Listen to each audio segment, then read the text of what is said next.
Greetings, everyone, and welcome to this rather impromptu Code-Kadic reviews.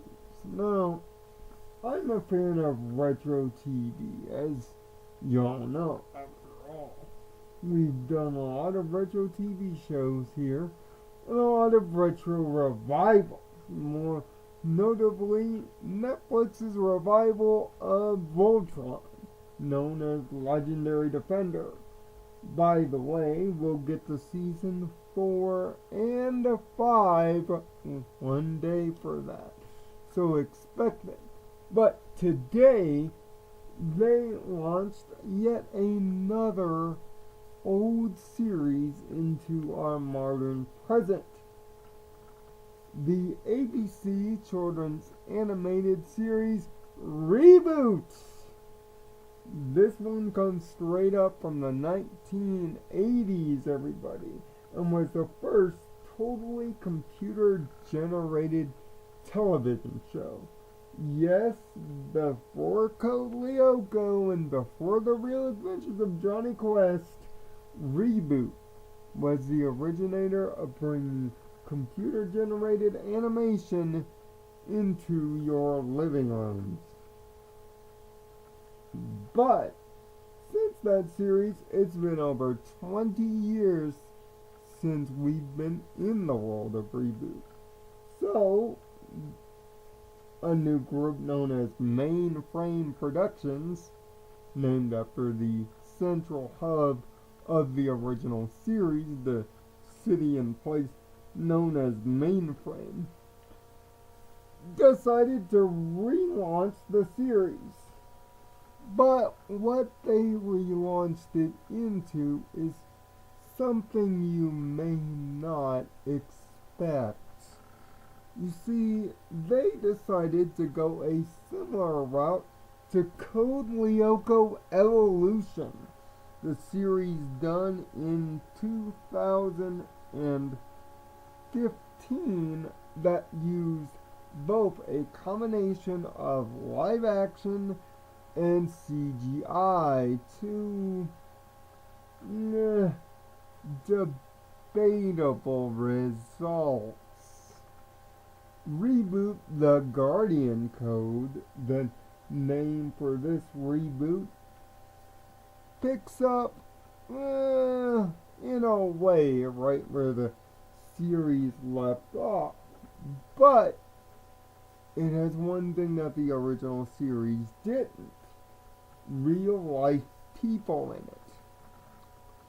And that's where this whole thing, just like Code-Lyoko Evolution so many years ago, started to go down track. So, let me explain the story as much as can be explained in this Netflix original. In this modern day setting, we are introduced to 4 characters. All of them play a very popular cyber game known as Cyber Guardians. Oddly, has the same logo as our intrepid old school Reboot logo. These 4 are named Parker, who is our resident nerd. Trey, our super jock. Tamra, who is a vlogger, like what I'm doing here, just over on the phone, and Austin, who seems to be the son of a famous programmer and teacher. If all the Code-Lyoko fans in the audience are throwing up their red flags in utter disgust and that sounds familiar, then yes, it does sound like we have our Rick, our Yumi, our I mean, and are odd. And they fit the same archetypes almost to a crushingly bad T. And oh yeah, that's not only where it starts, but you see, because the internet has grown, so has the world of cyberspace. Gone is Dot's Diner and Bob, Enzo, and the rest, and in is the world outside of cyberspace that has grown pretty much without a problem. That problem, though, changes when an very unseen hacker with that looks like he walks straight out of Assassin's Creed or any kind of bad hacker flick known as the Sorcerer starts doing evil things with what they call dark code. Then, all of a sudden, our four main characters, because they play the online game together and are undefeated, keep that in mind throughout watching this thing, if you even bother, are summoned by an artificial intelligence known as Vera. It's an acronym, but soon there in the plot you'll find out why it's not so acronymy. And by the way, because this show is such utter garbage, I'm gonna do you a favor and spoil the whole thing for you. See, the sorcerer wants to ruin cyberspace and the internet. Why? Because the internet is an unsafe place and they need to be aware that it's made unsafe. Considering this show's release timing, I don't think anybody in the world can disagree or compete with that sorcerer, buddy. This no talent 2-bit hack manages to cause trouble, in which our team of new guardians are led to a mysterious room in their school, known as Room Zero. The school, the Allen Tuning High School. That is a high school for technology super geniuses. Inside this room, they are led to a big machine. But let's just call it, Lyoko fans, what it is. It's a scanner. In the scanner, they take control of their digital avatars from the video game that look more like Iron Man meets Power Ranger suits than anything else, with each of them being suited for each of their special abilities. Trey being, of course, the tank.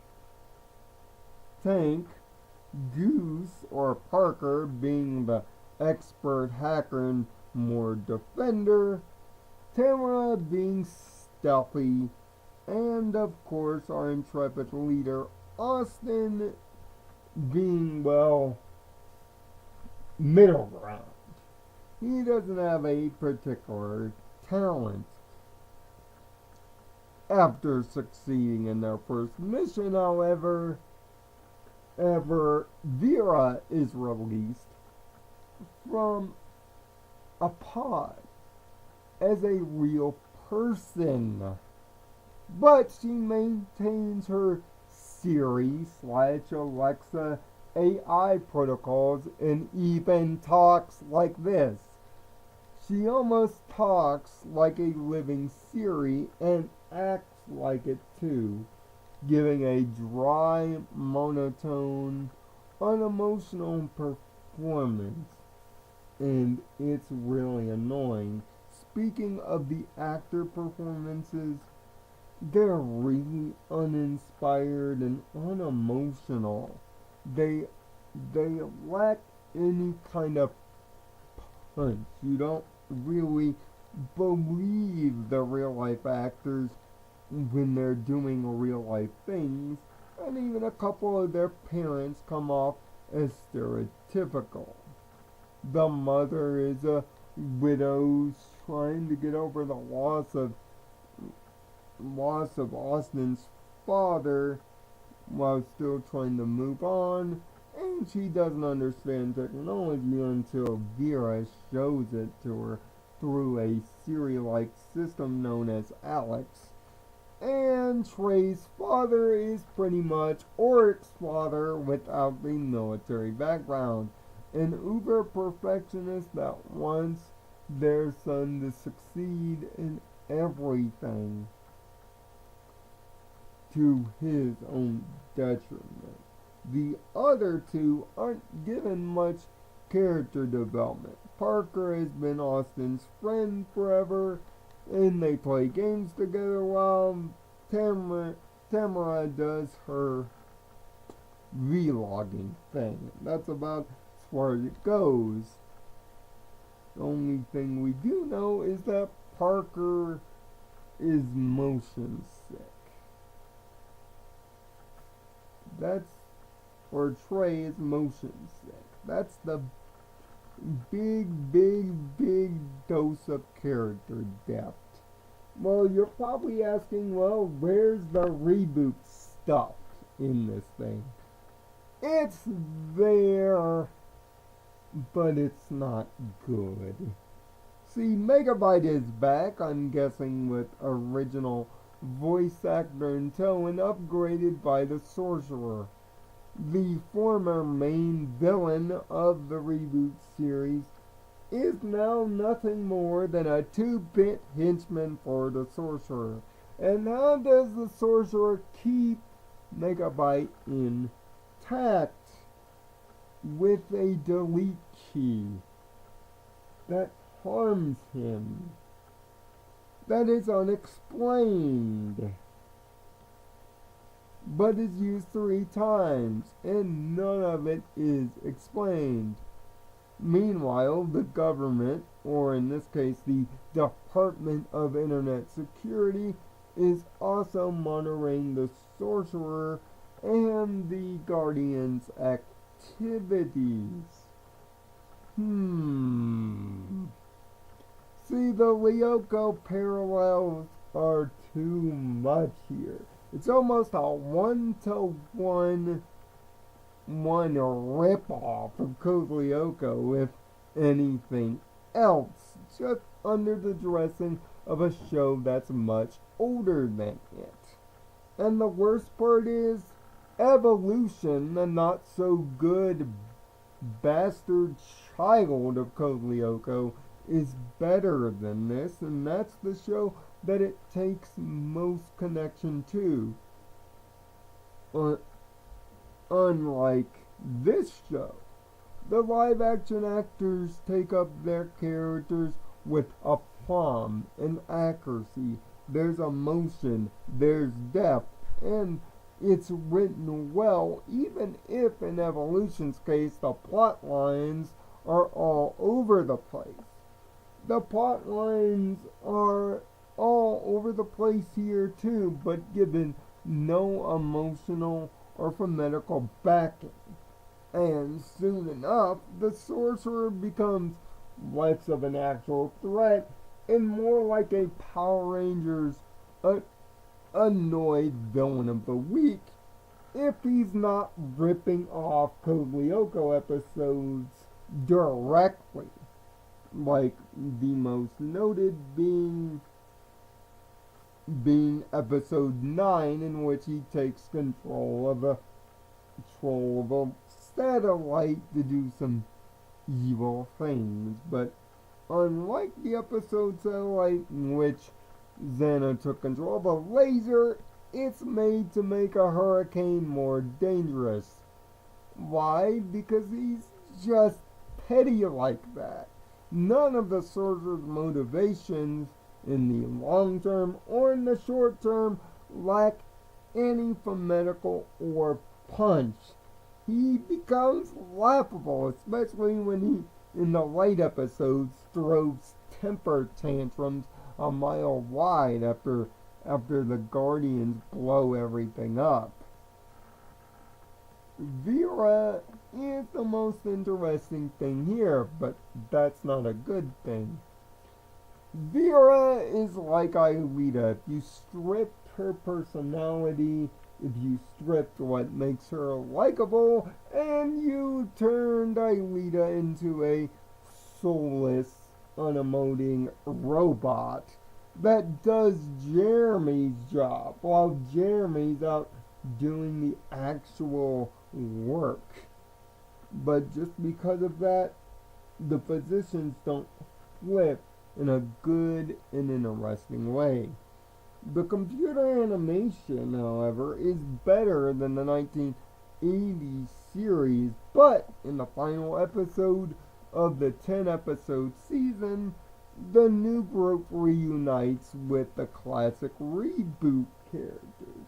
It's in this instance that you find out that the animation is in fact better, but not by much, and that the characters themselves make a bite in the added into the late game hexadecimal are exactly the characters you know and somewhat love. But seeing that this is a new series, you would expect some character evolution for them, which sadly there is none. Added to that is the much like Code-Lyoko side story about Austin's father and how he developed and made the supercomputer that they use.